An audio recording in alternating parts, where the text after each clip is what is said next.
FastMCP 3 implements component-level authorization through a callable-based system that integrates with the Model Context Protocol (MCP) server architecture.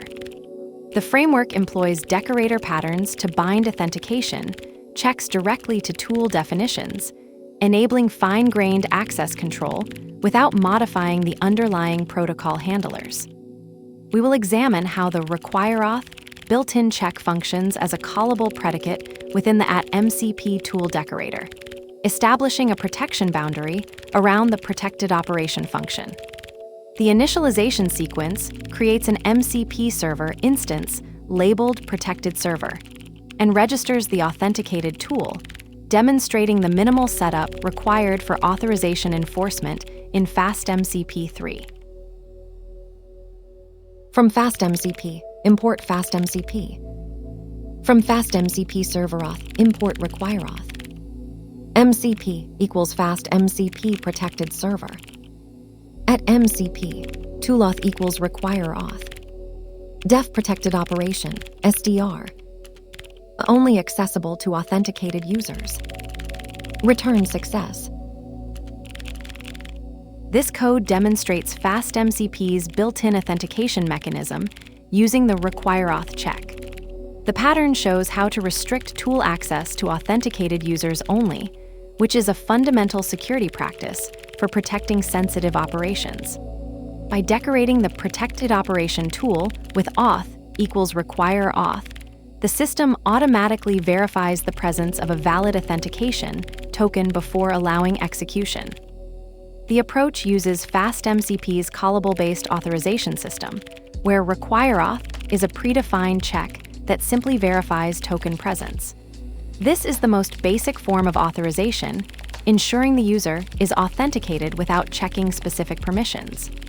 The implementation follows FastMCP's convention of using decorator parameters for component-level authorization, which affects visibility in tool listings but doesn't block direct access attempts.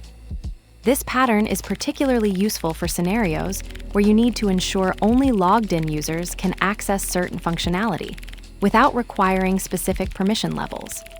The trade-off is that this provides binary access control, authenticated versus unauthenticated, rather than granular permission checking. For more sophisticated authorization needs, you would combine this with scope-based checks or custom authorization logic. Let's break it down. From FastMCP, import FastMCP. Imports the FastMCP class from the FastMCP module, which serves as the main entry point for creating MCP Model Context Protocol server instances. From FastMCP server auth, import require auth.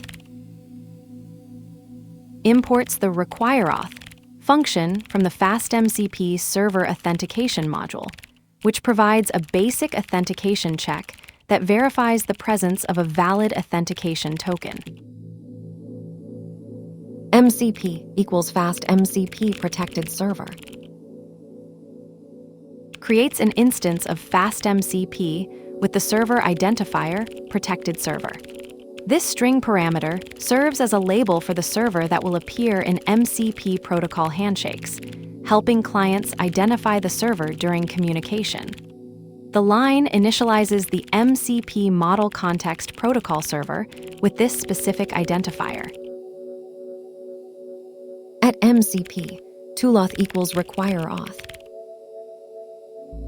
Decorates the function with @MCP tool, marking it as an MCP tool that requires authentication. The require auth parameter enforces that any valid authentication token must be present for the tool to execute, rejecting unauthenticated requests. Def protected operation, SDR. Only accessible to authenticated users. Defines a function named protected operation that returns a string and includes a docstring indicating it's only accessible to authenticated users.